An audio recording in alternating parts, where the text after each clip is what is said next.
నేను చెప్పేటట్టుగా రికార్డింగ్ కూడా ఇచ్చాను.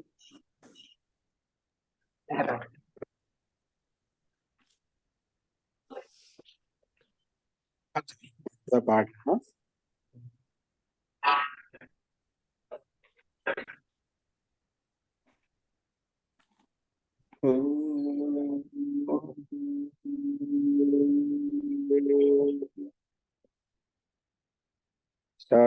సహనావతు సహనౌ భునక్తు సహ వీర్యం కరవావహై తేజస్వినావదీతమస్తు మా విద్విషావహై.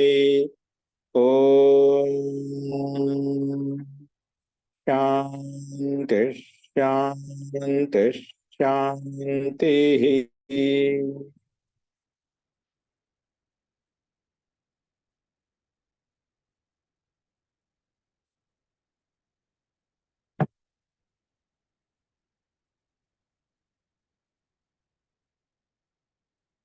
సర్వేభ్యో నమః.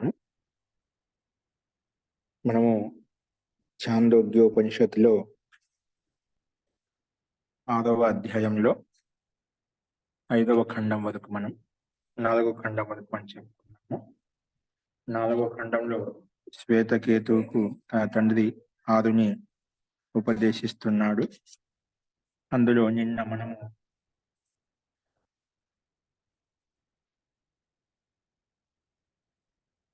సృష్టి ఉత్పత్తి విషయంలో చేతన శక్తి అంటే సృష్టి ఉత్పన్నం కావడానికి ముందు సత్తా రూపంలో ఉన్నటువంటి శక్తి ఏదైతే ఉందో సంకల్పించి అనేక రూపాలుగా ఉత్పన్నం కావాలి అని సంకల్పించినప్పుడు ఆ సంకల్పం ద్వారా తేజస్సును ఉత్పన్నం చేసింది. ఆ తేజస్సు మళ్ళీ సంకల్పించి అనేక విధాలుగా ఉత్పన్నం కావాలి అని చెప్పి జలంను ఉత్పన్నం చేసింది. ఆ జలం కూడా మళ్ళీ సంకల్పించి అన్నాన్ని ఉత్పన్నం చేసింది. ఈ రకంగా మనకు తేజస్సు, జలము, అన్నము ఈ 3 పదార్థాలు ఈ రకంగా ఆ సత్తారూపి శక్తి ద్వారా ఉత్పన్నమయ్యాయి. అంటే ఆ పరమాత్మ శక్తి ద్వారా ఇవన్నీ ఉత్పన్నమయ్యాయి అని చెప్పుకున్నాము. ఈ 3 శక్తుల ద్వారా 3 దేవతల ద్వారా 3 బీజాలు ఉత్పన్నమయ్యాయి. అవి అండజములు, దీవజములు, ఉద్బీజములు అని చెప్పుకున్నాము. ఈ తత్వముల కలయిక చేతనే మనకు ఈ తత్వముల కలయిక చేత ఏవైతే ఉన్నాయో అండజాలు, ఉద్బీజాలు, బీజాలు చెప్పి ఈ తత్వాలతో యుక్తమైనటువంటి బీజాలతో యుక్తమైనటువంటి పదార్థం చేత ఆత్మను ప్రవేశింపచేశాము. అందులో ఆత్మను ప్రవేశింపజేసి ఒక బ్రహ్మాండ రూపంలో, పిండ రూపంలో మనం వ్యవస్థీకరణం చేశామన్నమాట. ఎప్పుడైతే అండజములు, జీవజములు, ఉద్బీజములు ఏర్పడ్డాయో వాటి యొక్క తత్వంతో యుక్తమైనటువంటి పదార్థాన్ని ఆ జీవాత్మతో యుక్తం చేసి ఒక పిండ రూపంలో, బ్రహ్మాండ రూపంలో తయారు చేశాను అన్నమాట. అలా తయారు చేసిన తర్వాత అక్కడ ఉండేటువంటి బ్రహ్మాండం యొక్క విషయాన్ని తీసుకొని ముందుగా బ్రహ్మాండం యొక్క స్వరూపాన్ని చెప్పాము. ఆ బ్రహ్మాండంలో ఉన్నటువంటి పదార్థాల సహాయం చేసి మన పిండం తయారైంది.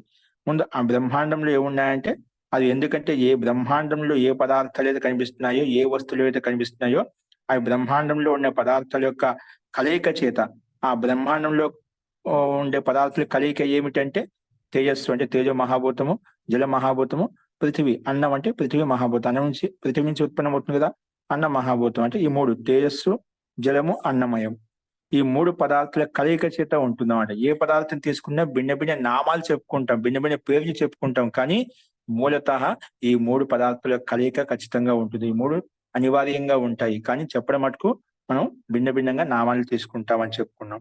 అందుకే నిన్న భిన్న భిన్న ఈ 3 పదార్థాలను కలయిక చేత మన ఆత్మని ప్రవేశింపజేసి జగత్ రూపంలో విస్తరింపజేసాం అన్నమాట. అందుకే ఈ సంసారంలో ఉండే పదార్థాలు ఏవైతే ఉన్నాయో ఈ 3 పదార్థాలను ఆవరించి ఉన్నాయి, 3 పదార్థాలు విస్తరించి ఉన్నాయి. అంటే అగ్ని, జలము, అన్నము ఈ 3 పదార్థాలతో యుక్తమై ఉన్నాయి అనే విషయాన్ని చెప్పుకున్నాం. దాన్ని కూడా ఇంకా ఆ శ్వేతకేతు దీని యొక్క స్వరూపాన్ని ఇంకా స్పష్టంగా వర్ణించమని చెప్పినప్పుడు అందులో ఒక్కొక్క తత్వాన్ని తీసుకొని ఇప్పుడు ఆ తేజస్సులో అగ్నిరూపి తేజస్సులో కనిపించేటువంటి రక్తవర్ణం అయితే ఉందో అది తేజస్సు యొక్క రూపము. అలాగే శుక్లవర్ణం అయితే ఉందో ఆ జలం యొక్క రూపము. కృష్ణవర్ణం ఏదైతే ఉందో అది అన్నం యొక్క రూపము. ఈ 3 పదార్థాల కలయిక చేతనే మనకు అగ్నితత్వము మనకు కనిపిస్తుంది. అంటే ఈ 3 పదార్థాలు ఒకవేళ వేరు చేశామనుకోండి, అక్కడ అగ్నితత్వం అంటూ ఏమి ఉండదన్నమాట. కాబట్టి మనం ఈ 3 పదార్థాలు నిమిత్తం చేసుకుని ఏదైతే వాక్కును ఉపయోగిస్తున్నామో అది కేవలం వాక్కు ఏదైతే ఉందో, పైన వాక్కు అంటున్నాం కానీ ఆ వాక్కులో ఈ 3 పదార్థాల యొక్క కలయిక ఉంది. అంటే అక్కడ అగ్ని ఉంది, తేజస్సు ఉంది, అలాగే అన్నం ఉంది. ఈ 3 తత్వాలు కలిసి ఉన్నాయి కాబట్టి మనం వాక్కును ఉపయోగించగలుగుతున్నాము. కాబట్టి ఈ 3 పదార్థాల కలయిక అనేది ఖచ్చితంగా ఉంటుంది. కానీ చెప్పడం మాత్రం వాక్కు అని చెప్పుకుంటున్నాం. వాక్కు వ్యవహరించడం కొరికే వ్యవహరించడం కొరికే ఉందని చెప్పుకున్నాం. కానీ ఆ వాక్కు ఈ 3 పదార్థాల యొక్క వికారం మాత్రమే. తేజస్సు, జలము, అన్నం యొక్క వికారము. మనం మాట్లాడే మాటకి వాక్కుతో మాట్లాడుకుంటున్నాం అంటున్నాం కానీ వాక్కుతో పాటు ఉన్నాయి 3 తత్వాలు ఉన్నాయి. అంటే ఇక్కడ రక్తవర్ణం ఉంది, శుక్లవర్ణం ఉంది, అలాగే కృష్ణవర్ణం ఉంది. అంటే వీటికి ఎక్కడి నుంచి ఉత్పన్నమయ్యాయంటే అగ్ని నుంచి, అలాగే జలం నుంచి, అన్నం నుంచి. ఈ 3 పదార్థాల కలయికతో మనం మాట్లాడుతాం. ఈ 3 పదార్థాలు ఏ ఒక తత్వం తక్కువ ఉన్నా కూడా మనం మాట్లాడలేం. 3 ఉన్నాయి కాబట్టి, కలిసి ఉన్నాయి కాబట్టి మనం మాట్లాడగలుగుతున్నాము. కేవలం జలం మీద ఉన్నా ఒకటి మాట్లాడలేం. కేవలం అన్నం అలాగే తేజస్సు లేదనుకోండి, ఆ శక్తి ఆ తేజస్సు రాదు మనకు. అన్నం లేదనుకోండి, నీరసత్వం ఉంటుంది, మాట్లాడలేం. కానీ ఈ 3 పదాల కలయిక ఉంది కాబట్టి మనం వాక్కును ఉపయోగించగలుగుతున్నాం. అది ఇక్కడ ప్రతి చోట చెప్పారన్నమాట. అలాగే సూర్యుని చూసినట్లయితే సూర్యునిలో ఉన్నటువంటి రక్తవర్ణ అంటే తేజ రూపం ఏదైతే ఉందో అది రక్తవర్ణ రూపం తేజస్సు నుంచి, జలం యొక్క రూపం అది శుక్లవర్ణం అయితే ఉందో జలం నుంచి, అలాగే కృష్ణవర్ణం అన్నం నుంచి ఉత్పన్నమని చెప్పుకున్నాం. అంటే కూడా సూర్యునిలో ఉండేటువంటి తత్వాలు ఏవైతే ఉన్నాయో, సూర్యుని ద్వారా ఏ పదార్థాలు అభివ్యక్తం అవుతున్నాయో, ప్రకటీభూతం అవుతున్నాయి, అవన్నీ కూడా ఈ 3 పదార్థాల కలయిక చేతనే ఉంటున్నాయి. అక్కడ కూడా 3 పదార్థాల యొక్క కలయిక చేత ఉత్పన్నం అవుతున్నాయి. అక్కడ మనం చంద్రుడు అని చెప్పుకుంటున్నాం, సూర్యుడు అని చెప్పుకుంటున్నాం. ఆ సూర్యుడు ఒకటే కాదు, సూర్యునితో పాటు ఈ 3 పదాల కలయిక ఉంది. ఈ 3 పదార్థాలు వేరు చేస్తే చంద్రమ ఎక్కడ ఉంటుంది అంటే దానికి అస్తిత్వం ఉండదు. అంటే 3 పదాల కలయిక చేతనే మనం చెప్పుకున్నాం. కానీ చంద్రమ యొక్క స్వరూపం ఏదో చెప్పుకుంటున్నాం మనం, అది కేవలం కథనం మాత్రమే, ఒక వచనం మాత్రమే, అది వాచకం మాత్రమే. అలాగే విద్యుత్తులో ఉన్నటువంటి పదార్థాలు ఏవైతే మనకు కనిపిస్తున్నాయో రక్తవర్ణము, శుక్లవర్ణము, కృష్ణవర్ణం, ఇవన్నీ కూడా తేజస్సు నుంచి, అగ్ని నుంచి, తేజస్సు నుంచి, జలం నుంచి, పృథ్వీ నుంచి ఉత్పన్నమైన పదార్థాలే. అవి 3 పదార్థాలు ఉన్నాయి కాబట్టి విద్యుత్ అనేది మనకు విద్యుత్ రూపంలో కనిపిస్తుంది. చంద్రమా రూపంలో కనిపిస్తుంది. సూర్యుడు రూపంలో కనిపిస్తున్నాయంటే ఇవన్నీ 3 తత్వాల యొక్క కలయిక ఉంది కాబట్టి సూర్యుడి రూపంలో, చంద్రుడి రూపంలో, విద్యుత్ రూపంలో కనిపిస్తుంది. కానీ స్థూలంగా సూర్యుడు అంటున్నాం, స్థూలంగా చంద్రుడు అంటున్నాం, స్థూలంగా విద్యుత్ అంటున్నాం. కానీ ఇవి నామకరణం చేశాం. ఈ 3 పదార్థాలకు వికార రూపంలో చెప్పుకుంటున్నాం, అంటే ప్రధానంగా చెప్పుకుంటాం. కానీ ప్రధానత ఎలా వచ్చిందంటే ఈ అగ్ని నుంచి, జలం నుంచి, పృథ్వీ నుంచి ఉత్పన్నమయ్యాయి. ఈ 3 పదార్థాలు ఉన్నాయి కాబట్టి ఈ వీటి యొక్క పేర్లు మనం ఉల్లేఖించుకుంటున్నాము. అందుకే ఈ రహస్యాన్ని ఎవరు తెలుసుకొని ప్రాచీన కాలంలో మహాశాలులు, మహాశ్రోత్రియులు అంటే మహాన్ గృహస్థులు ఎవరైతే ఉన్నారో, 5 మంది చెప్పుకున్నాం కదా, అలాగే మహాన్ వైదికులు ఎవరైతే ఉన్నారో అలాగా ఈ రహస్యాన్ని తెలుసుకొని వాళ్ళు చేసేవారు. ఏ పదార్థం చూసినా కూడా అది తేజోమయము, జలమయము, పృథ్వీమయం అంటే అన్నమయము, ఈ 3 పదార్థాల యొక్క కలయిక చేతనే ఉంది. కాబట్టి వీటి యొక్క తత్వాల ద్వారానే అది ఉత్పన్నమైంది. ఏ పదార్థం తీసుకున్నా కూడా. అందుకే ఒక పదార్థం తెలుసుకున్నట్లయితే మిగతా అన్ని పదార్థాలు వీటి యొక్క తత్వం ద్వారా తయారై ఉంటాయి అని చెప్పి ఈ రకంగా మనం అర్థం చేసుకోవాలి. అందుకే అవిజ్ఞాతం అంటూ, అశ్రుతం అంటూ ఏది లేదు. ఒకటి తెలుసుకున్నామంటే అవన్నీ కూడా శృతమైనటువంటి, ఒకటి విజ్ఞాతం, ఒకటి తెలుసుకున్నట్టే అవన్నీ కూడా విజ్ఞాతమైనటువంటి అన్ని తెలిసినట్టే. అంటే ఎందుకంటే ఏ పదార్థం తీసుకున్నా ఈ 3 పదార్థాలతోటే ఉంటాయి. 4వ తత్వం అంటే ఏది ఉండదు. ఈ 3 పదార్థాలు ముఖ్యమైనవి. అందుకే దాన్ని స్థూలంగా మనం నామకరణాలు భిన్నగా పేర్లు భిన్నంగా పెట్టుకుంటున్నాం. కానీ అది వికారం మాత్రమే. 3 పదార్థాల యొక్క వికార రూపాలు చెప్పుకుంటున్నాం అని చెప్పి ఇక్కడ మనం ప్రస్తావించుకున్నాం. అందుకే మనకు తెలియదంటూ ఏం లేదు. ఈ 3 దేవతల యొక్క సహాయం చేత, అంటే ఎక్కడైనా కూడా మనకు అవిజ్ఞాత పదార్థం ఉంది, అశ్రుత పదార్థం ఏదైనా ఉంది అంటే అక్కడ ఈ దేవతల యొక్క 3 దేవతలు అంటే ఏమిటి? అగ్ని మహాభూతము, జల మహాభూతము, పృథ్వీ మహాభూతం యొక్క కలయిక ఖచ్చితంగా ఉంటుంది. ఏ పదార్థమైనా, ఏది తీసుకున్న సంసారంలో బ్రహ్మాండాలు ఏ పదార్థం తీసుకున్నా వీటి యొక్క కలయిక ఉంటుంది. అందుకని హే శ్వేతకేతు, ఇవన్నీ బ్రహ్మాండంలో ఉన్నటువంటి పదార్థాలు చెప్పాను. అలాగే పిండంలో ఉండే పదార్థం గురించి నీకు చెప్తాను అని చెప్పి అది నిన్న ఇంతవరకు చూసాం మనం. ఇప్పుడు మీకు కొంచెం స్పష్టత వచ్చింది అనుకుంటాను. కాబట్టి సంసారంలో ఏ పదార్థాలు అయితే ఉన్నా ఇవన్నీ కూడా చంద్రుని రూపంలో అయినా, సూర్యుని రూపంలో అయినా, విద్యుత్ రూపంలో అయినా ఇవన్నీ కూడా మూడు తత్వాల యొక్క, మూడు దేవతల యొక్క కలయిక చేత మూడు బీజాలను ఉత్పత్తి చేసినప్పుడు అక్కడ ప్రాణం కూడా ఉత్పన్నమైంది. ప్రాణశక్తిని, ఆత్మశక్తిని అక్కడ యోజించాము. ఇవన్నీ కూడా పిండంలో, బ్రహ్మాండంలో ఉండే పదార్థాల యొక్క కలయిక చేత మనం వాటిని ఉపయోగించుకుంటున్నాం, వాటిని ప్రయోగించుకుంటున్నాం. ఆ రకంగా జీవనం యొక్క విధానం కొనసాగుతూ ఉంది. కాబట్టి ఏది పదార్థాన్ని ప్రయోగించినా అవన్నీ కూడా ఈ మూడు తత్వాలతో యుక్తమై ఉంటుందనేది ఇక విశేషంగా ప్రస్తావించబడింది అన్నమాట. అస్తు, ఇంతవరకు నిన్నటి విషయాన్ని మనం మళ్ళీ ఒకసారి రిపీట్ చేశాను, దాంట్లో ఒక స్వరూపాన్ని స్పష్టత కొరకు. అస్తు, ఇప్పుడు బ్రహ్మాండంలో ఉండే తత్వాన్ని చెప్పిన తర్వాత, ఆదిత్యుడు, చంద్రుడు, విద్యుత్ అని చెప్పిన తర్వాత, ఇప్పుడు పిండంలో ఉండేటువంటి పదార్థాలు ఏ రకంగా మనకు సహాయపడతాయి అని మనం ఇప్పుడు చూద్దాం. ఇప్పుడు మన ప్రకాశం గారు చెప్తూ ఉండేవారు, అదే విషయం ఇక్కడ మళ్ళీ వస్తుంది చూడండి. అస్తు, ఇందులో ఎవరికైనా సందేహం ఉందాక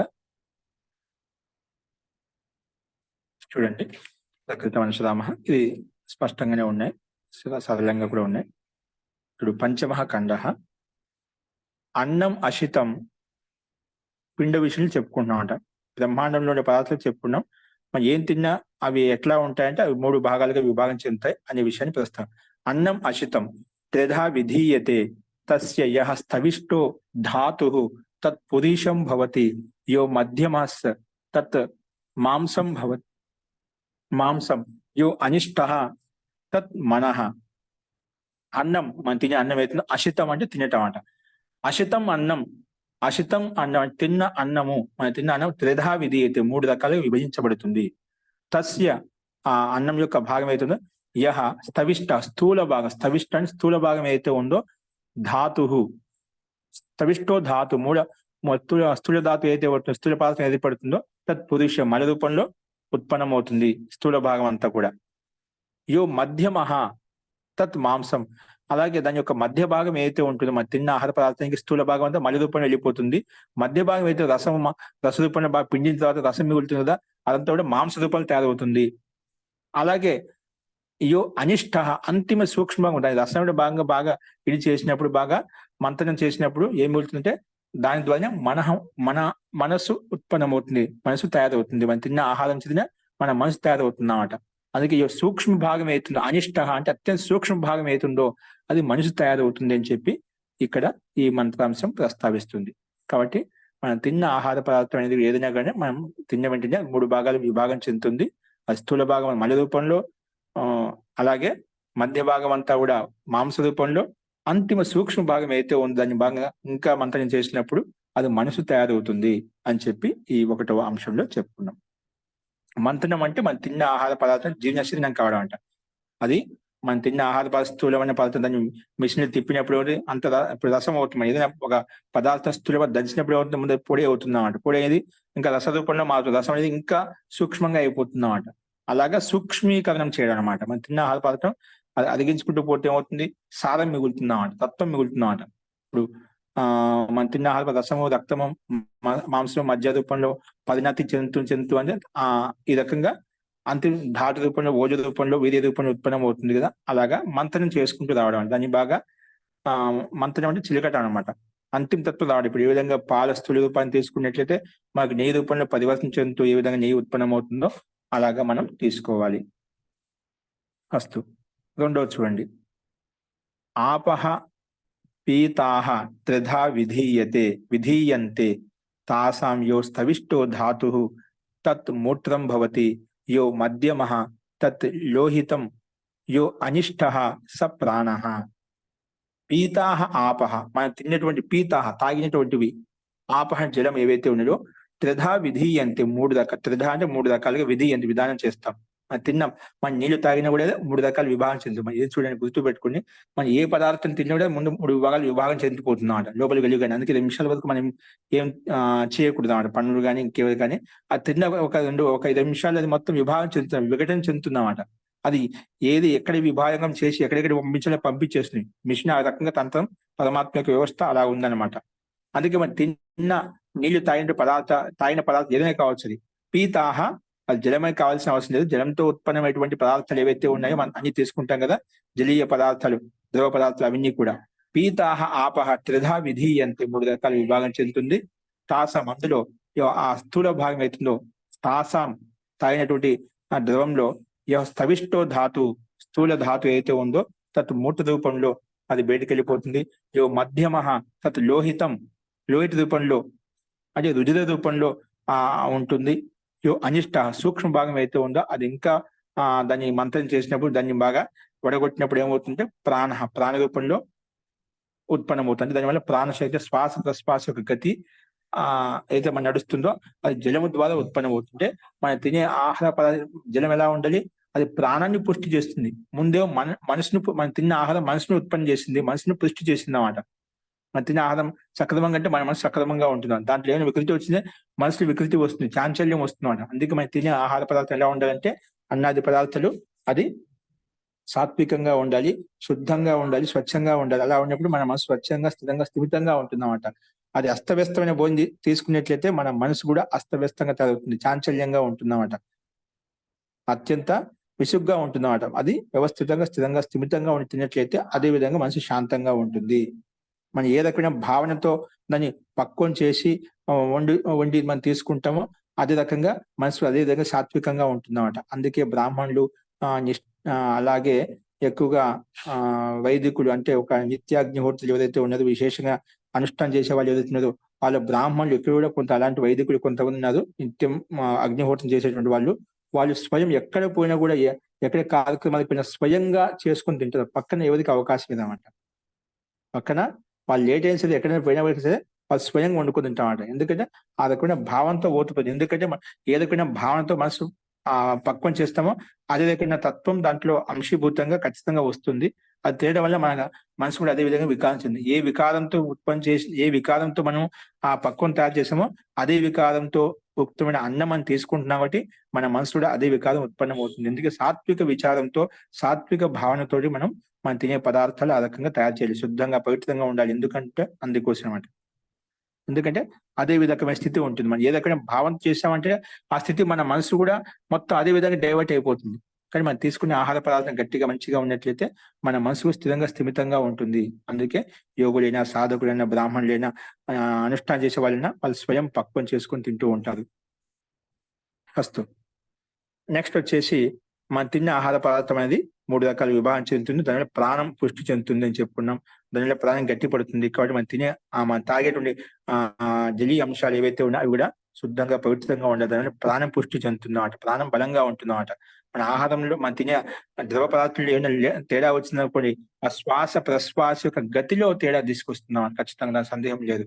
ఇప్పుడు శ్వాస రోగం వచ్చిందంటే అక్కడ వాళ్ళకు జల మహాభూతాన్ని సరిగా తీసుకోలేదు, అంటే ద్రవ పదార్థం సరిగా తీసుకోలేదు. శ్వాస ప్రశ్వాస రోగం ఎందుకు వచ్చింది అంటే మనం తీసుకునే ఆ జలంలో సరైన టైం తీసుకోవడం లేదు, లేదంటే అది శుద్ధంగా, పవిత్రంగా లేనటువంటి ద్రవాన్ని తీసుకుంటున్నాము, అలాంటి పదార్థం తాగేస్తున్నాము. దానివల్ల ఏమవుతుంది, అది ప్రాణం పుష్టి చెందుతుంది. అందుకే ఏవైనా జలీయ అంశాలు తీసుకుంటే, ద్రవ పదార్థాలు ఏమైనా ఆల్కహాల్ కావచ్చు, ఇంకా ఏమైనా మందులు కావచ్చు బయట తీసుకుంటాం, అవన్నీ కూడా అది శుద్ధంగా, సాత్వికంగా ఉండాలి, పవిత్రంగా ఉండాలి, అలాగే మంచిగా ఉండాలి, పుష్టినిచ్చే విధంగా ఉండాలి. దాంట్లో తేడా చేసిందా మన ప్రాణంలో తేడా వస్తుంది. అందుకే హార్ట్ అటాక్ వచ్చేసి చాలా మంది వెళ్ళిపోతుంటారు అన్నమాట. అక్కడెక్కడ లోపం చేస్తున్నామాట. ఇప్పుడు మందు తాగే వాళ్ళు ఏదైతే ఉన్నారో ఎక్కువగా ఇది కావడం వల్ల ప్రాణం పుష్టి చేయదు. మనం ఏదో బయటకు వెళ్ళి మందు తాగుతూ ఉంటారు, ఇంకా భిన్న రకాలుగా ఆల్కహాల్ తాగుతూ ఉంటుంది అన్నమాట. ఓకేనా.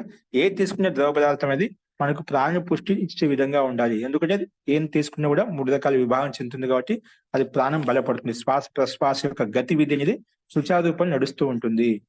అది మన చేతుల్లోనే ఉంది. మనం తీసుకున్న ఆహార పదార్థం బట్టి మన పిండం యొక్క తంత్రం నడుస్తూ ఉంది, పిండం యొక్క వ్యవస్థ నడుస్తూ ఉంటుంది. ఒక ఇంజన్ లాంటిది శరీరం. ఆ శరీరంలో వేసే పదార్థాలు ఏవైతే ఉన్నాయో అన్ని కరెక్ట్ గా చూసుకుంటున్నాను అన్నమాట. అవి ఆ రకంగా చూసుకున్నట్లయితే మనకు మన బండి కూడా, శరీరూపి గాడి కూడా నిరంతరంగా వ్యవస్థితంగా నడుస్తూ ఉంటుంది అన్నమాట. అస్తు. సో నీళ్లు తాగడం వల్ల మనకు ప్రాణం తయారవుతుంది, ప్రాణం శక్తి బలపడుతుందని చెప్పుకున్నాం. అంతిమ సూక్ష్మ రూపం ఏదైతే ఉందో. నెక్స్ట్ 3 రూపం వచ్చేసి తేజో అశితం తథా విధీయతే. అశితం తేజో అంటే మనం తిన్న పదార్థం ఏదైతే తేజో రూపంగా ఉందనుకోండి, కొంచెం గరిష్టంగా ఉంటే తేజవంతంగా ఉంటుందా, అశితం తేజ, తేజస్ అయితే ఉందో అంటే కొంచెం బాగా వేడినిచ్చేటువంటి పదార్థం అన్నమాట. కొన్ని అంటే పదార్థం అని తీసుకున్నట్లయితేనా ఏమవుతుంది, తేజో అశితం త్రిధా విధీయతే, అది కూడా 3 రకాల విభాగం చెందుతుంది.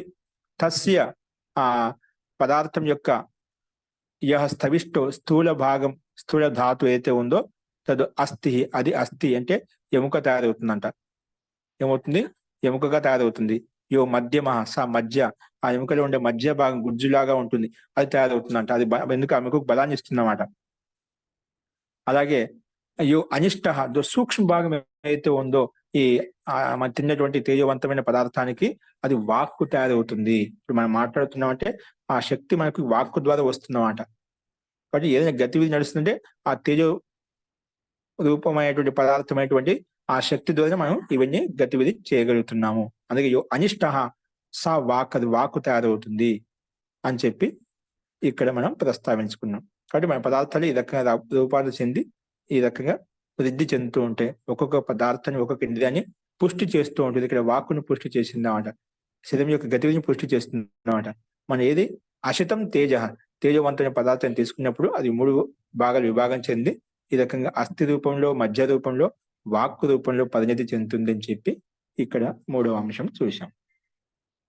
అలాగే 4వ అంశం ఏంటంటే, అందుకే అన్నమయం హే సౌమ్య అని శ్వేతకేతుని సంబోధిస్తున్నాడు. ఆదని తన పుత్రిని సంబోధిస్తున్నాడు. ఎందుకంటే పుత్రికి తనే ఉపదేశిస్తున్నాడు కదా.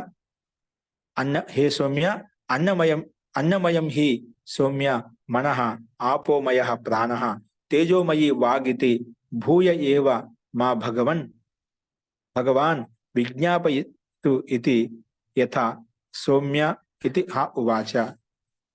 అంటే ఇక్కడ మళ్ళీ ఏమంటున్నా అంటే, హే సౌమ్య అన్నమయం మనః అంటే ఈ మనసు అయితే అన్నమయం, ఇది అన్నంతో ఉత్పన్నమవుతుంది. మనం తినే అన్నం ఎలా ఉంటే మన మనసు కూడా అలాగే ఉంటుంది. ఆపోమయ ప్రాణ, మనం ప్రాణశక్తి శ్వాస ప్రశ్వాస గతివిధులు ఏమైనా తేడా వచ్చిందంటే అది ఆపోమయ జలమయంగా ఉంటుంది, జలంతో యుక్తమై ఉంటుంది. జల తీసుకున్న జలాన్ని బట్టి, ద్రవ పదార్థాన్ని బట్టి మన ప్రాణం పుష్టి చెందుతుంది.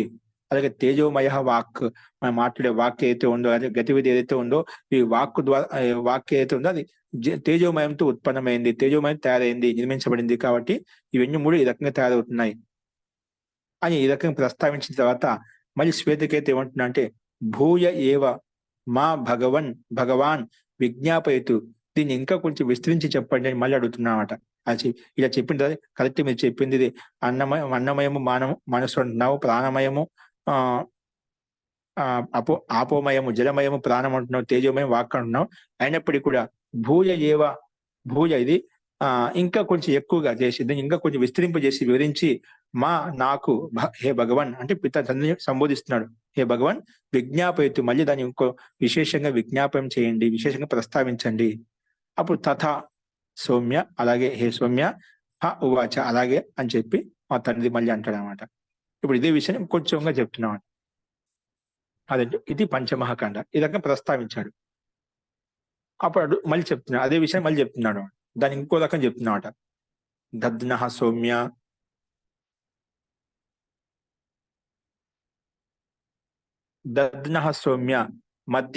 మధ్యమానస్య యో అనిమా స ఊర్ధ్వః సం ఉదీషతి తత్ సర్పిర్భవతి.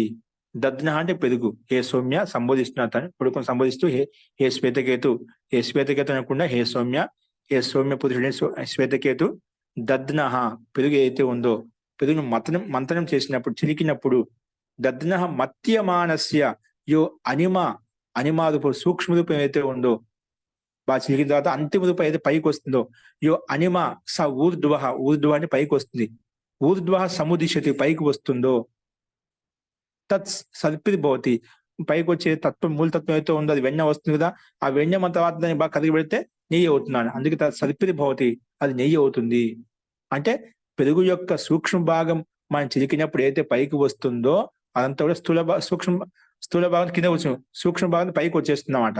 అది ఊర్ధ్వ సం ఉదీషతి పైకి వస్తుందో, ఉదీషతి పైకి వస్తుందో తత్ సర్పి భవతి, అది నెయ్యి అవుతుంది అని ఈ రకంగా అదే విషయాన్ని మళ్ళీ అడిగితే శ్వేతకేతు మళ్ళీ అడిగాం, దాని ఇంక రకం చెప్తున్నాడు. సూక్ష్మ భాగం నెయ్యి అవుతుంది. ఏవమేవ ఖలు సౌమ్య హే సౌమ్య అన్నస్య అన్నస్య అస్య మానస్య యో అనిమ స ఊర్ధ్వః. అదే విధంగానే దాన్ని పోల్చి దీన్ని చెప్తున్నమాట. అదేవిధంగా మనం తిన్న ఆహార పదార్థం అయితే ఉందో ఆహార పదార్థం యొక్క అనిమా రూపం అంటే సూక్ష్మ రూపం అయితే ఉందో స ఊర్ధ్వ అది పైకి వస్తుంది.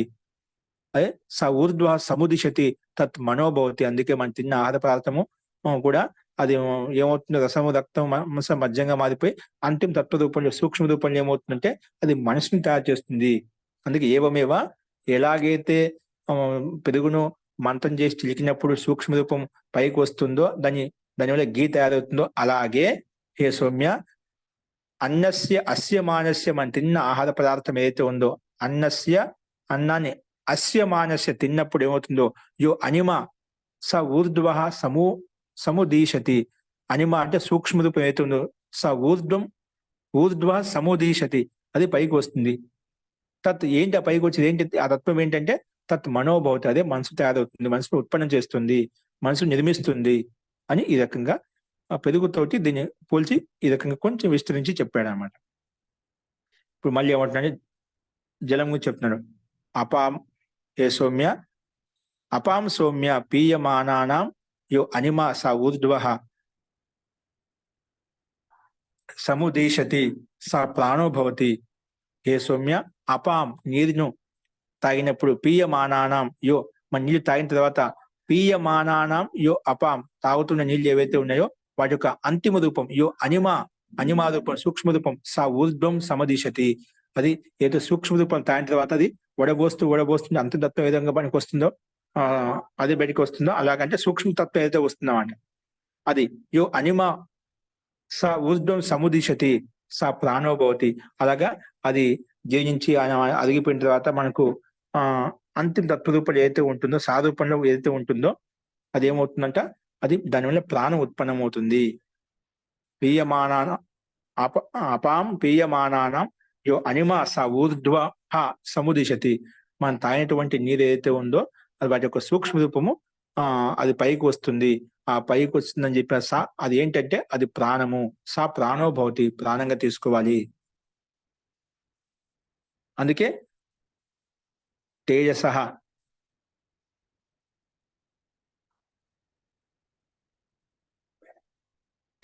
సౌమ్య అస్య మానస్య యో అనిమ స ఊర్ధ్వ సముదిశతి స వాగ్భవతి.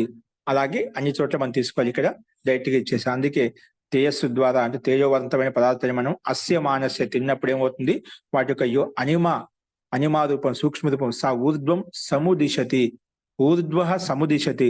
ఊర్ధ్వం సముదిశతి సమ్ అంటే ఇక్కడ ఉపసర్గం తీసుకుని ఉదిశతి సం ఉత్ పూర్వక ఈషదాత్ తీసుకున్నామట. అస్తు సం స ఊర్ధ్వ సముదిశతి పైకి ఏదైతే వస్తుందో స వాక్ భవతి అది వాక్కును ఉత్పన్నం చేస్తుంది. వాక్కును తేజవంతం చేస్తుంది అంటే వాక్కి ఆ శక్తిని కలగజేస్తుంది. అది వాక్ అయితే మనకు ఉత్పన్నమైనదో వాక్కును మాట్లాడగలుగుతున్నామో అది తేజోమయ రూపము. అది ఆ తేజస్సు యొక్క అంతిమ సూక్ష్మ రూపం ద్వారానే ఈ వాక్ ఉత్పన్నమైంది అని చెప్పి ఈ రకంగా ప్రస్తావించామట.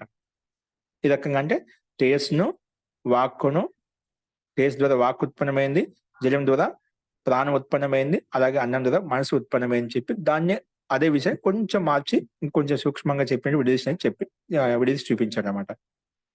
అలా చెప్పిన తర్వాత మళ్ళీ అంటున్నాడు అన్నమయం హి సౌమ్య మనః ఆపోమయ ప్రాణ తేజోమయి వాగితి.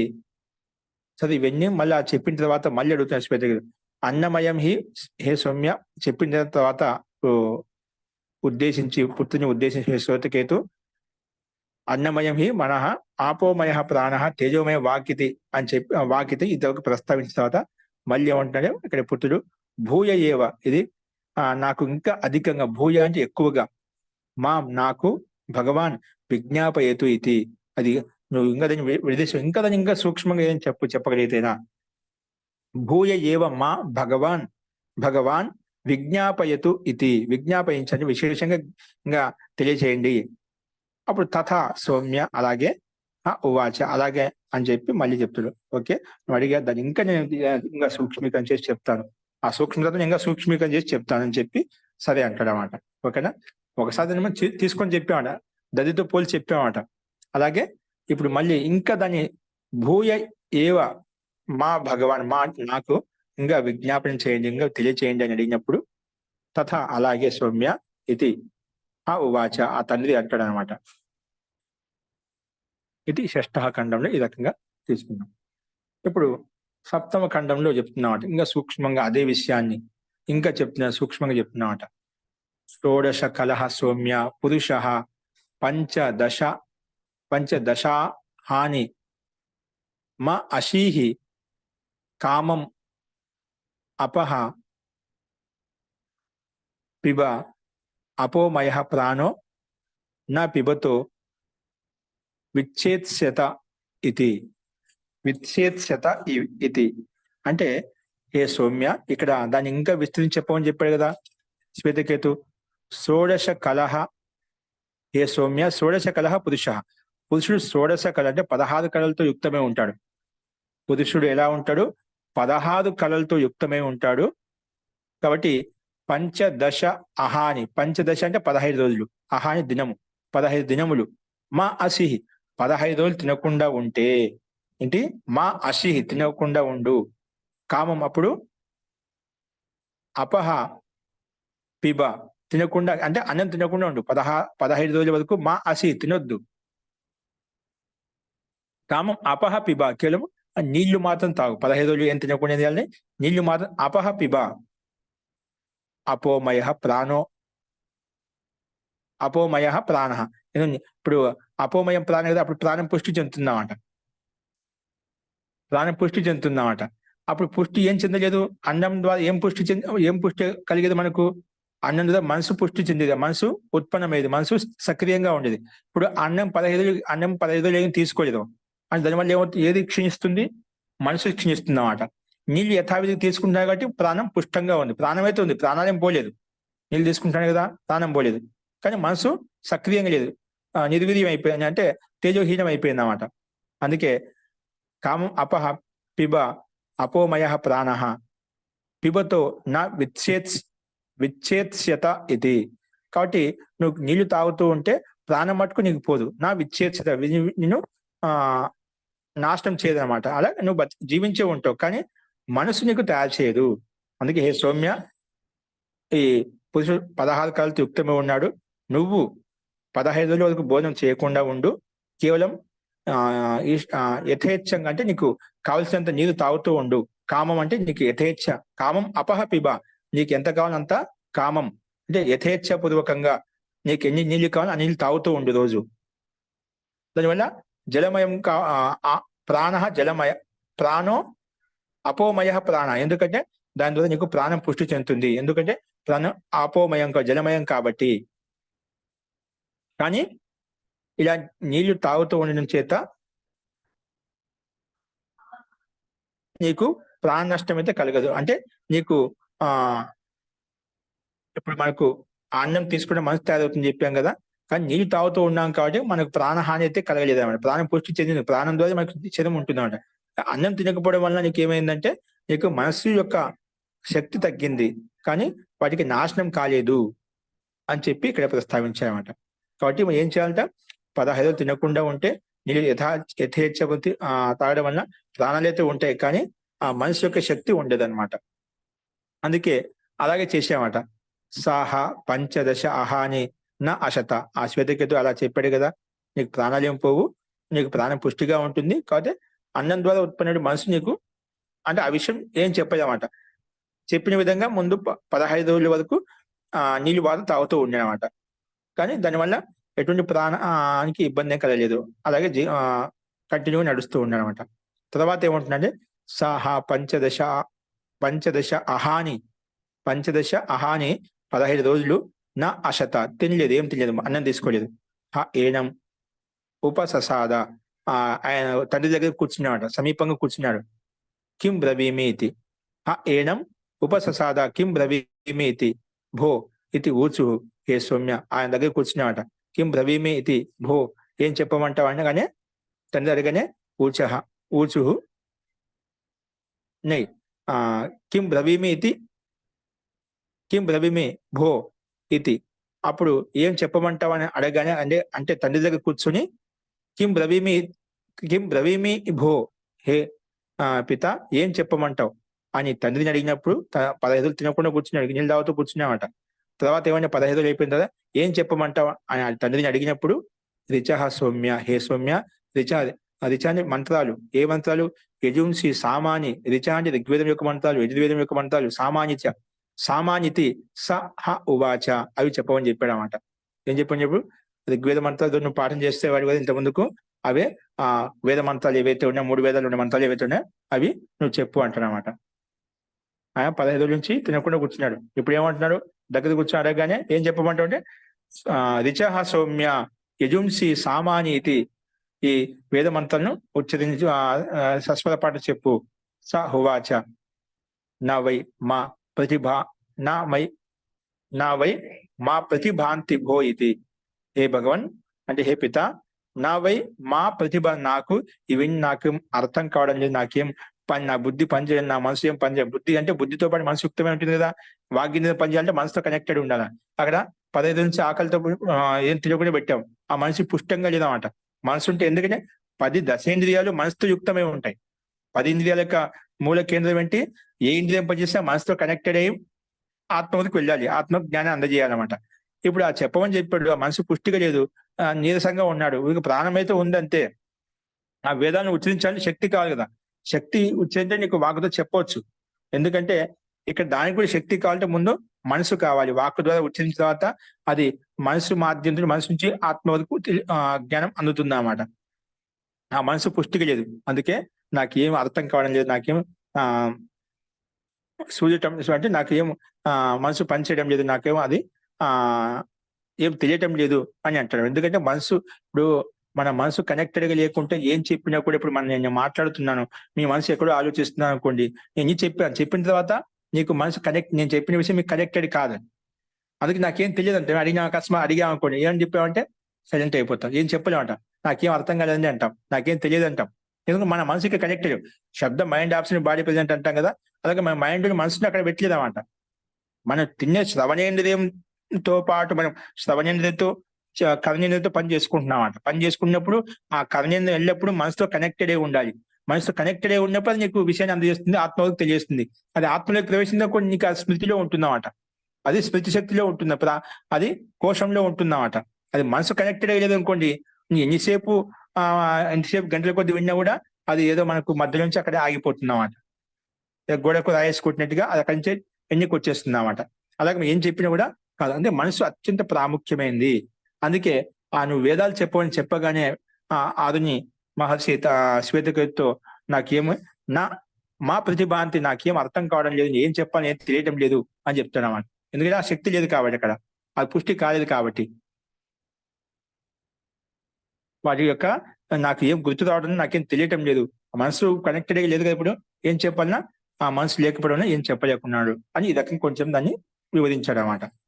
తర్వాత ఏమంటున్నా అంటే తం హ ఉవాచ యథా సౌమ్య మహతో అభ్యాహితస్య ఏకో అంగారః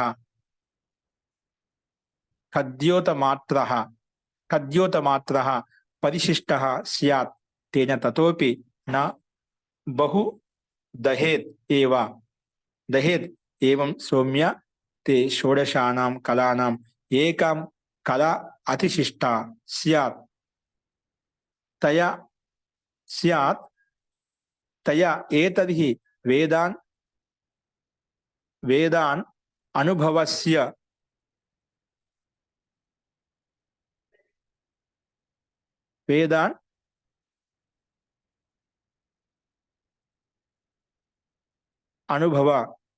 అనుభవస్య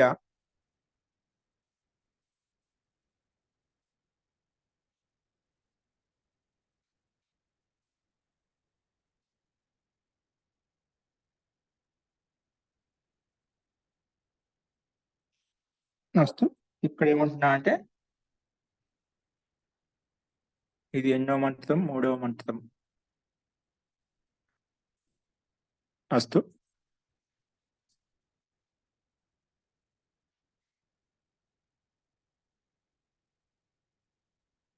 ఏతర్హి అస్తు. సో వేదాన్ షోడశానాం కళానాం ఏకా కళ అతిశిష్ట, ఈ 16 కళల్లో ఉన్నటువంటి ఒక కళ ఇక్కడ తగ్గిపోయింది అనమాట. అతిశిష్ట ఏతది వేదాన్ అనుభవసి, వేదాన్ అనుభవసి, అనుభవసి, వేదాన్ అనుభవసి అశాన అథ మే విజ్ఞాస్య విజ్ఞాస్య విజ్ఞాస్యతి ఇది అని చెప్పి ఈ రకంగా ప్రస్తావించారన్నమాట. విజ్ఞాస్యసి ఇది ఈ రకంగా సంబోధించాడు. తం హ ఉవాచ యథా సౌమ్య మహతః అభ్యాహితస్య ఏకః అంగారః కద్యోతమాత్రః పరిశిష్టః స్యాత్ తేన తతః అపి బహు దహేత్. ఏవం సౌమ్య షోడశానాం కళానాం ఏకా కళా అతిశిష్టా అతిశిష్టా స్యాత్ తయా ఏతదిహి వేదాన్ న అనుభవసి, తయా ఏతదిహి వేదాన్ న అనుభవసి, వేదాన్ అనుభవసి అశాన, వేదాన్ అనుభవసి అశాన విజ్ఞాస్యసి ఇతి, విజ్ఞాస్యసి ఇతి. అస్తు. ఇక్కడ ఏమంటున్నా అంటే తండ్రి చెప్తున్నామాట, ముందు ఇక్కడ నాకేమి అర్థం కావడం, ఏం చెప్పలేకపోతున్నాను, నువ్వు వేదమంతాలు చెప్పమని చెప్పావు, నాకేం అర్థం, నాకు మనసు పనిచేయడం లేదు అని చెప్పి చెప్పాడనమాట. అప్పుడు తండ్రిది ఏమంటున్నా అంటే, ఇప్పుడు బాగా మండుతున్నటువంటి, బాగా ప్రజ్వలిస్తున్న అగ్ని యొక్క స్వరూపం అంటే తేజవంతం కదా, బాగా ప్రజ్వలిస్తూ మండుతున్నటువంటి అగ్ని ఏదైతే ఉందో, అలా మండుతున్నప్పుడు ఆ మండినటువంటి అగ్నిలో ఒక అంశం, ఒక చిన్న అంశము, ఏదో మనం నిప్పుదవ్వ అంటాం కదా, అందులో ఒక భాగం ఎంత అంగార అంటే మొత్తం అయిపోయిన తర్వాత బాగా మండి అది అంతమైనప్పుడు అంతిమంలో ఒక నిప్పుదవ్వ కొంచెం ఉంటుంది, అగ్ని ఏదైతే ఉంటుందో, అది ఏదైతే ఉందో అది దానికంటే ఆ నిప్పుదవ్వ కొంచెం ఒక బొగ్గు కోయిల అంటే బొగ్గు మిగిలిందనుకోండి, కొంచెం నిప్పు మిగిలిందనుకోండి, ఆ నిప్పు సహాయం చేత మనము విశాలమైనటువంటి సమూహాన్ని, విశాలమైన ఇంధనాన్ని మనం కాల్చలేము అనమాట. విశాలమైన సమూహాన్ని మనం కాల్చలేము. అలాగే ఇక్కడ కూడా నువ్వు 16 కళలతో యుక్తమైనటువంటి ఒక కళ నీకు అది మిగిలి ఉందన్నమాట. అది నీకు దాన్ని స్మరించుకోలేకపోతున్నావు అంటే దానివల్ల నీకు ఆ శక్తి కలగడం లేదు, అంటే నీకు ఆ విశాలమైన ఆ సమూహంతో యుక్తమైనటువంటి ఆ జ్ఞానం యొక్క విషయాన్ని నువ్వు చెప్పలేకపోతున్నావు.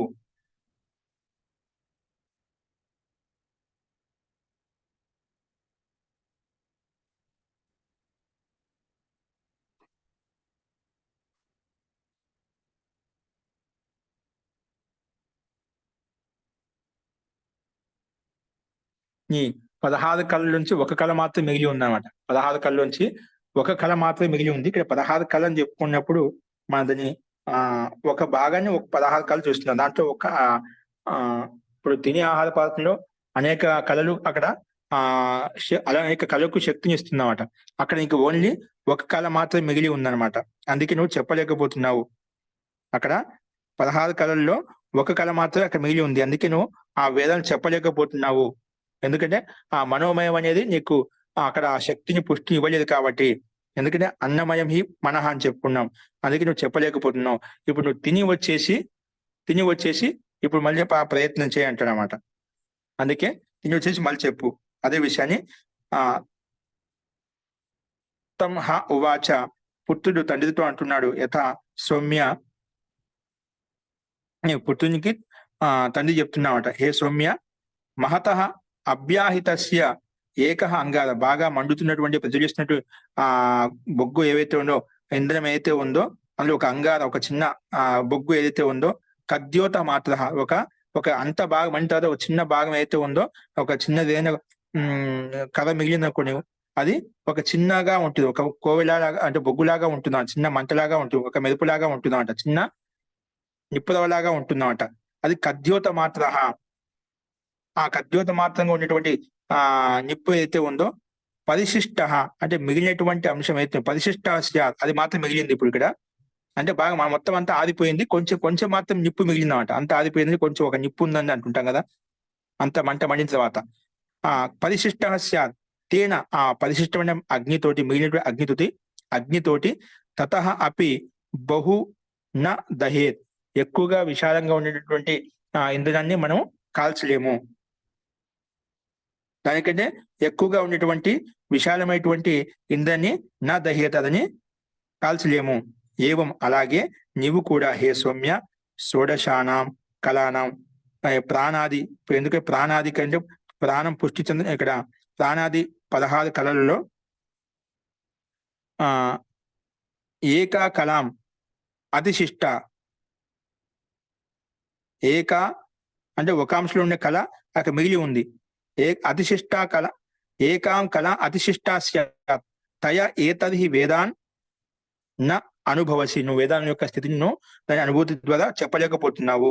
అశానా, అందుకే నువ్వు ఇప్పుడు వెళ్ళి తిను. అప్పుడు తిని వచ్చేసి మే విద్యాసతి, తిని వచ్చేసి నాకు అవి ఆ మంత్రాలను అది సామవేద మంత్రాలను మళ్ళీ ప్రస్తావించు అని చెప్పి ఈ రకంగా ఉపదేశించి పంపిస్తారన్నమాట. ఎందుకు షోడశానాం కళానాం ఏకాం కళ అతిశిష్ట కళ, ఇక్కడ ఒక కళ మాత్రం మిగిలి ఉంది. అందుకే నువ్వు వెళ్ళి ఇప్పుడు అందుకే చెప్పలేకపోతున్నావు, అది తిరిగి వచ్చి నాకు చెప్పు అని చెప్పి ఈ రకంగా ఉపదేశిస్తాడు. అప్పుడు ఆ తర్వాత మళ్ళీ వెళ్తాడంట. సహ అష,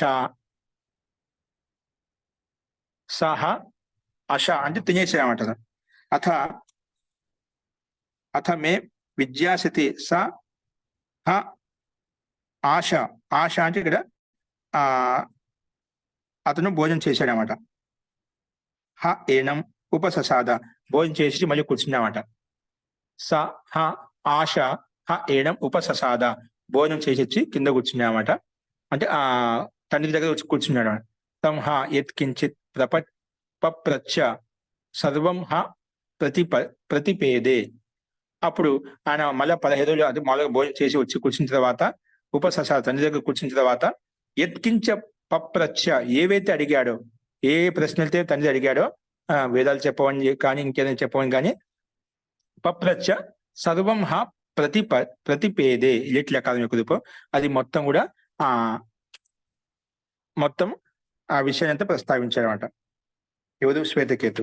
ఆ విషయాన్ని అడిగిన ప్రశ్న మొత్తానికి సమానం చెప్పాడనమాట. సర్వం ప్రతిపేదే. అప్పుడు తం హ ఉవాచ, మళ్ళీ అడిగాడనమాట. తం హ ఉవాచ యథా సౌమ్య తం హ ఉవాచ, శ్వేతకేతు మళ్ళీ ప్రస్తావించాడు. ఎవరు? ఆరుని మహర్షి తన తండ్రి. హే సౌమ్య, యథా మహతో అభ్యాహితస్య ఏకం అంగారం తద్యోత మాత్రం ప్రతిష్ఠం తం త్రినైర్ ఉపసమాధాయ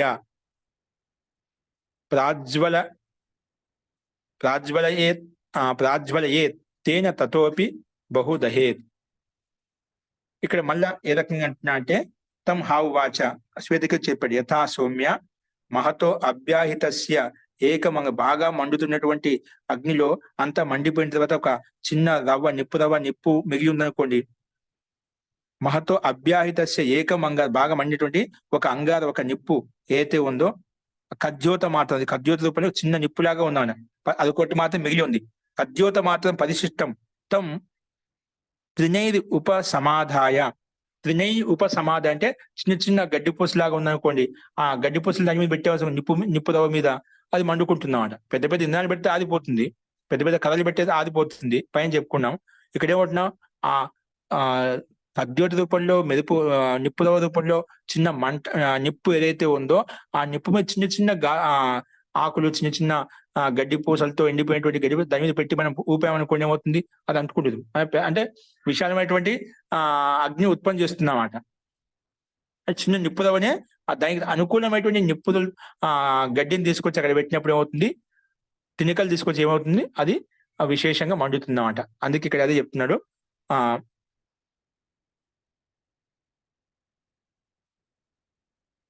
అభ్యాహితస్య ఏకం అంగారం కద్యోత మాత్రం పరిశిష్టం, కేవలం ఒక నిప్పుతో మాత్రం మిగిలి ఉంది, పరిశిష్టంగా ఉంది. మొత్తం దాన్ని త్రినై ఉపసమాదాయ, త్రినాలతోటి అంటే చిన్న చిన్న తినికలతోటి ఉపసమాదాయ, దాన్ని కలిపి ప్రజ్వాలయేత్, అది ప్రజ్వలింపజేసినట్లయితే తేన తతోపి బహు దహేత్, దాని ద్వారా చాలా విశాలమైనటువంటి ఆ సముదాయాన్ని కూడా మనం కాల్చివేయచ్చు.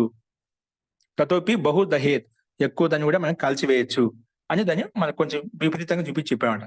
उसने पिता ने कहा, ये सौम्य, जिस प्रकार बहुत से ईंधन से बड़े हुए अग्नि को, చాలా ఇంధనం చేత అగ్నిని ఏక కద్యోత మాత్ర అంగారహజాయే బాగా ఇంద్రియం మండించిన తర్వాత అంతా ఆదిపోయి కొంచెం ఒక అంగార రూపంలో ఒక నిప్పు రూపంలో మిగిలిపోయిన తర్వాత దాన్ని మళ్ళీ గడ్డిపూస సహాయం చేత సంపన్న చేసి మళ్ళీ విశేషమైనటువంటి మంటను ప్రజ్వాలితం చేయవచ్చు. అంటే అనుకున్న దానికంటే ఎక్కువగా మనం అక్కడ ఎంతైతే మంట ఉందో అంతకంటే ఎక్కువగా మనం మండింప చేయొచ్చు, అంత శక్తి మళ్ళా ఆ రకం చేయొచ్చు అని చెప్పి ఈ రకంగా ప్రస్తావించామన్నమాట. అలా చెప్పిన తర్వాత ఏవం సౌమ్య తే షోడశానాం కళానాం ఏకాం కళ అతిశిష్టభూత్ ఏవం సౌమ్య తే షోడశ కళానాం ఏకాం కళ అతిశిష్ట అభూత్ సా అన్నేన ఉపసమాహిత ప్రాజ్వలీత్. అన్నేన ఉపసమాహిత ప్రజ్వాలీత్ తయా ఏతర్హి వేదాన్ అనుభవసి అన్నమయం హి సౌమ్య మనః ఆపోమయః ప్రాణః తేజోమయీ వాక్ ఇతి తద్హ అస్య విజజ్ఞౌ ఇతి ఇది సమాప్తిక సంకేతం. ఈ రకంగా ఈ మంత్రాంశంలో ప్రస్తావించబడింది అన్నమాట.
చూడండి అంతిమాంశము, క్షమ్యత. అందుకే 16 కళలతో ఉన్నటువంటి ఒక కళ ఇక్కడ మిగిలి ఉంది.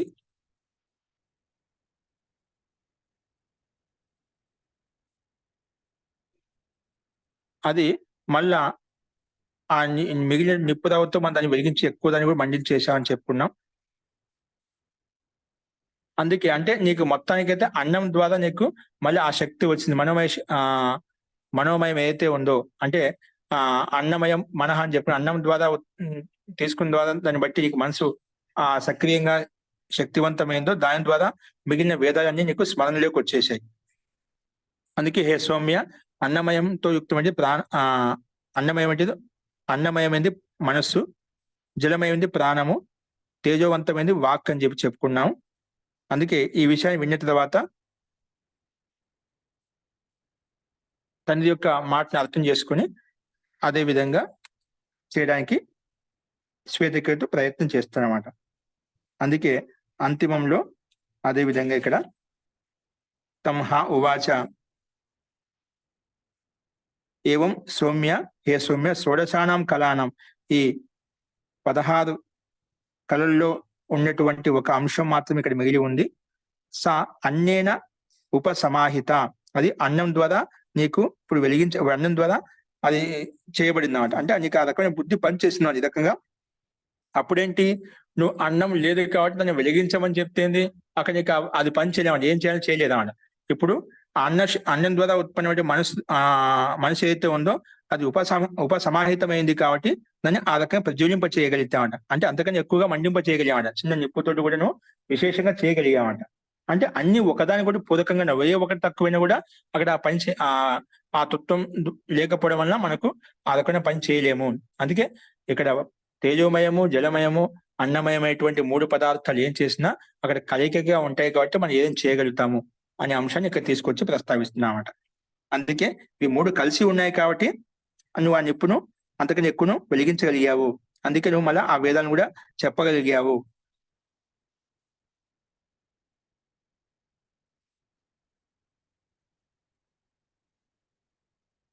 కాబట్టి ఏ శ్వేతకేతు ఈ రకమైన స్థితిని మనం అర్థం చేసుకొని అదే విధంగా మనం 3 తత్వాలను ఆచరించినట్లయితే ఆ రకమైన స్థితి ఉత్పన్నమవుతుంది అని చెప్పిన తర్వాత అలాగని చెప్పి అర్థం చేసుకుంటాడు. ఆ విషయాన్ని ఇక్కడ ఈ రకంగా శ్వేతకేతు దాన్ని అర్థం చేసుకుంటూ తను చెప్పిన విషయాన్ని అన్నమాట. అస్తు ఈ రకంగా మనం 6వ మంత్రాంశం చూసాము. इसी प्रकार हे सौम्य तेरी 16 कलाओं में से एक कला अवशिष्ट रह गई थी. ఈ 16 కళలో ఒక కళ అనేది మిగిలి ఉండేది. వహ అన్నం ద్వారా ప్రజ్వలిత్ కర్ दी गई. అది అన్నం ద్వారా అది ప్రజ్వలింప చేశాము అంటే అప్పుడు ప్రజ్వలింప చేశాము. అవి ఉసీ సేతు వేదోంక అనుభవ కర్రాహ. అందుకే అది ప్రజ్వలింప చేశాం కాబట్టి నువ్వు ఆ వేదాలను స్మరించుకోగలుగుతున్నావు. అతః హే సౌమ్య మనసు అన్నమయము, ప్రాణమయము ప్రాణము జలమయము, వాక్కు తేజమయం అని చెప్పుకున్నాం. ఈ రకంగా చెప్పిన తర్వాత वह उसके इस कथन को विशेष रूप से समझ गया और समझ गया. అందుకే లాస్ట్ లో మనం చెప్పుకున్నాం కదా విజిజ్జవ్ ఇది అంటే విశేషంగా శ్వేతకేతు అర్థం చేసుకున్నాడు. అర్థం చేసుకుంటే 3 తత్వాలు ఏ రకంగా చెప్పుకునేది అన్నమయం, మనస్సు, ప్రాణమయము, జలమయము, ప్రాణము అని చెప్పి అలాగే 3 తత్వాలు ఏవైతే మనం ప్రస్తావించుకున్నామో అది యథార్థంగా 3 సార్లు అడిగాను. ఇది ఇంకా నాకు విస్తరింపజేయనప్పుడు 3 సార్లు చెప్పినప్పుడు నాకు అర్థమైంది చెప్పి శ్వేతకేతు దాన్ని అంగీకరిస్తాడు. దాన్ని అదే విధంగా యథార్థ జ్ఞానబోధ అతనికి కలుగుతుంది. ఈ రకంగా శ్వేతకేతు యొక్క ప్రశ్నకు సమాధానంగా అడిగిన దానికి సమాధానంగా తండ్రి ఆ రకంగా ఉద్బోధిస్తాడు అనమాట. అస్తు ఇది సప్తమః ఖండః. ఈ రకంగా మనం ఈ విషయాన్ని శ్వేతకేతుకు ఉపదేశం ఏంటో మనం చూసాం అనమాట. అస్తు ఇందులో ఒక సందేహం చెప్పండి.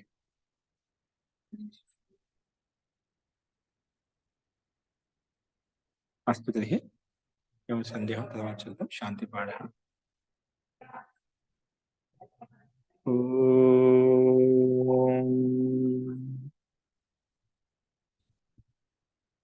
सर्वे भवन्तु सुखिनः, सर्वे सन्तु निरामयाः, सर्वे भद्राणि पश्यन्तु, मा कश्चित् दुःखभाग् भवेत्.